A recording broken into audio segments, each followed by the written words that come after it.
Welcome back, everyone.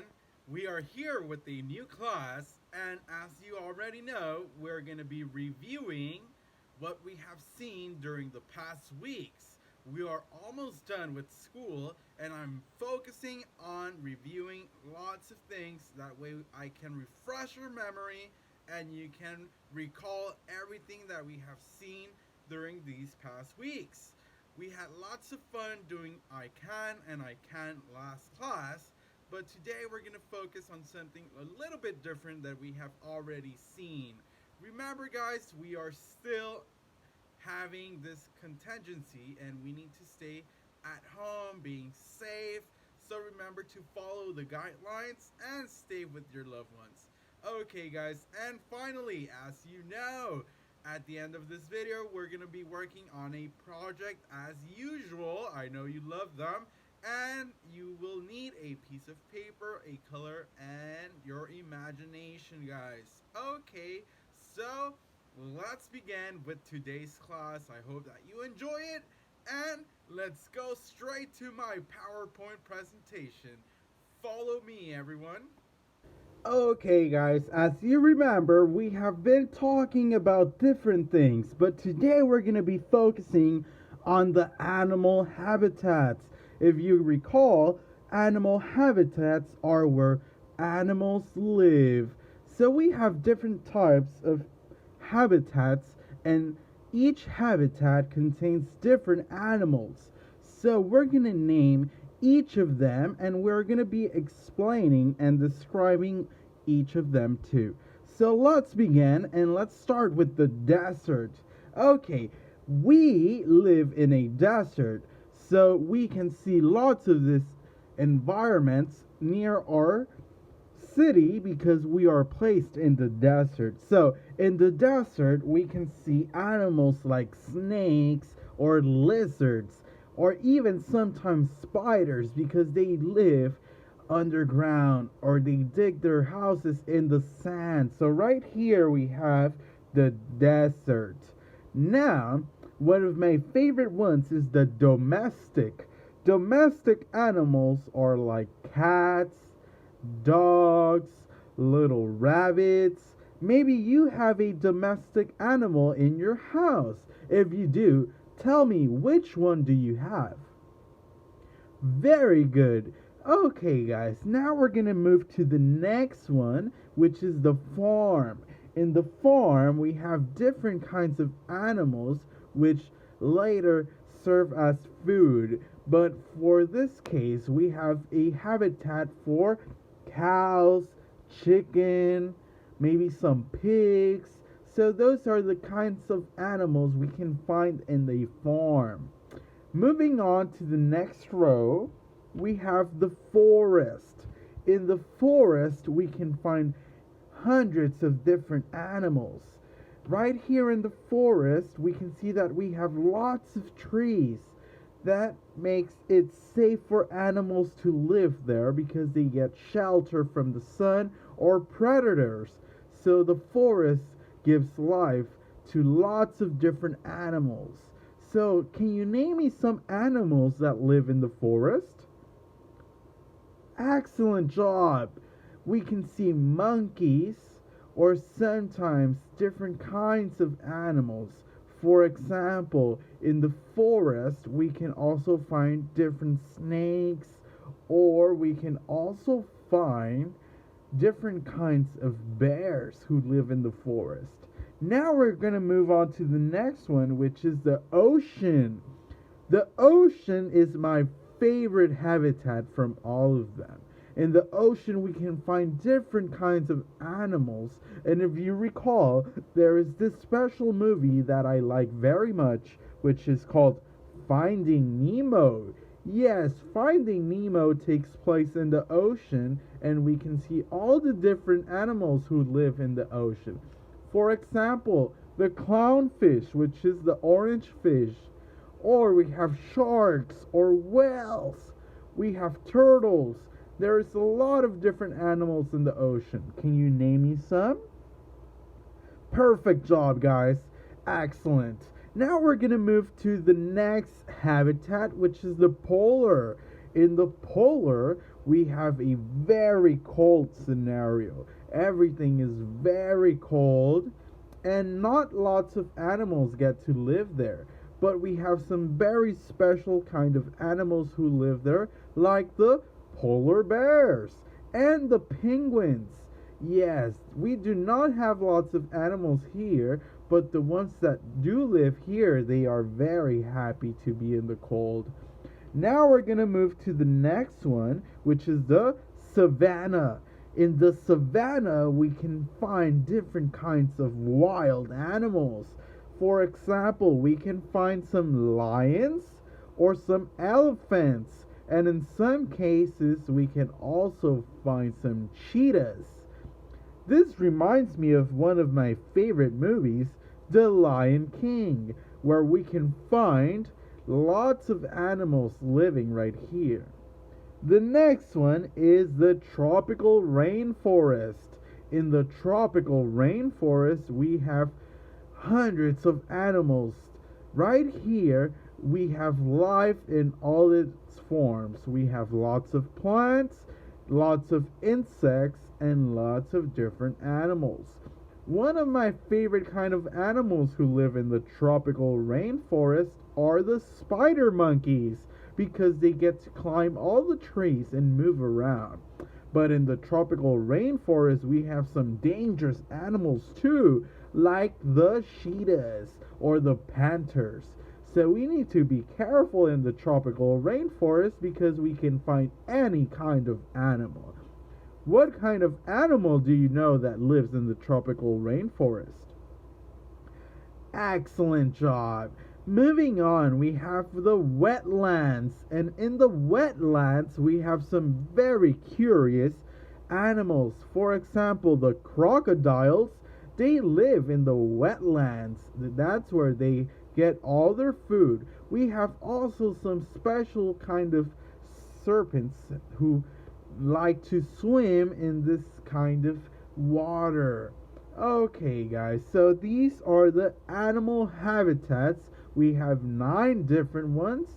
Which one is your favorite? And can you tell me what kind of animals live there? Okay, guys, excellent job. Now we're going to move along to create an activity where we will find and match the habitats to their animals. Let's follow me and we will move along. Okay, guys, now we're gonna work on this worksheet where we're gonna match the animals with their homes by drawing a line. So first, let's identify the different animals that we have right here. First, we have the hippopotamus. Then we have the elephant. After that, we have the alligator. Next is the zebra. And finally is the bear. Okay, guys, let's repeat them, but say them with me very loud. Okay, are you ready? Let's begin. Hippopotamus, elephant, alligator, zebra, bear. Very good job, guys. Okay, so now let's identify the different places that we have for their habitats. On the first picture, we have a cave, right? There are the rocks, and we have like a little forest. Then we have a plain grassland. After that, we have a little lake with some trees. After that, we have a pond. And finally, we have more trees with a grassland. So we need to match where they live. And let's start with the hippopotamus. The hippopotamus, in order to live, they need water.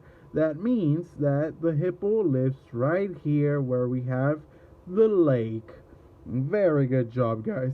Now moving on with the elephant. The elephant needs trees in order to eat. That means that the elephant lives right here in the bottom where we have all the trees. Excellent job, everyone. Now let's move on to the alligator. The alligator needs water to live, and right here we have a lake. That means that this is where the alligator lives. Moving on to the zebra eats a lot of grass. So, where does the zebra live? Does it live in the grass or in the cave?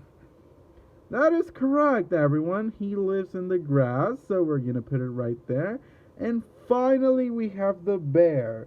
Where does the bear live, everyone? The bear lives in the cave. Excellent job, everyone. So right here we have all of the different lands or habitats where the animals live. Excellent job, everyone. We're going to move along, so follow me on my PowerPoint presentation. Now we're going to be reviewing always and never. As we can see, we have two different examples on screen, and each example talks about a different person. First we have Rosa, and then we have Peter. And as you can see in the illustrations, we also have a calendar. Rosa's calendar is marked, but Peter's calendar is not. So let's go ahead and read the different examples that we have for always and never. Rosa always brushes her teeth. Okay, now read with me. Are you ready? 1, 2, 3. Rosa always brushes her teeth. Very good job, everyone. Now we're going to go to the next sentence. First, you're going to listen. Peter never goes to school alone. Okay, so now it's your turn to read with me. Are you ready? 1, 2, 3. Peter never goes to school alone. Very good job.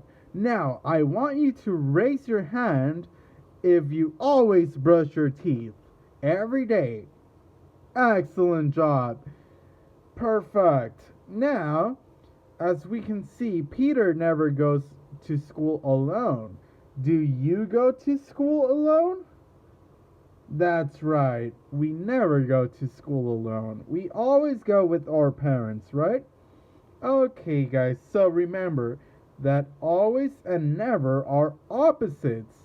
Always is used for activities that we do all the time, and never is for activities that we don't do. Okay, guys, so we're gonna look at a chart that describes this a little bit more. That way I can refresh your memory on the use of always and never. Let's go ahead and move to my next slide. So as you can see, we're talking about the adverbs of frequency, but we're only focusing on always and never. So as you can see, always is 100% and never is 0%. Okay, guys, you need to remember that. So let's read the example right here on this page. I always go shopping after work. Okay, so we know that she will go shopping right after she is done with her work. That means 100% of the time she will go shopping after work. Very good job, guys. Now, for the never, I want you guys to tell me something that you never do. Excellent. I never spend the night outside. Good job, everyone. Now we're going to move to an activity. Let's move on. Okay, guys, finally, this will be our project for today. And as you can see, I got the piece of paper divided in half, and with my favorite colors, I did one section for always and one section for never. I wrote a sentence on the bottom of the page, which is, I always play sports and I never fight with others. And I did some illustrations to create a visual attraction in my paper. So I want you guys to do the same, but you can change your sentence to whatever you guys want, okay? Just remember to use always and never. Very good job, guys. So that is it for today. I wish you the best of luck, and I will see you back on Monday. Goodbye, everyone.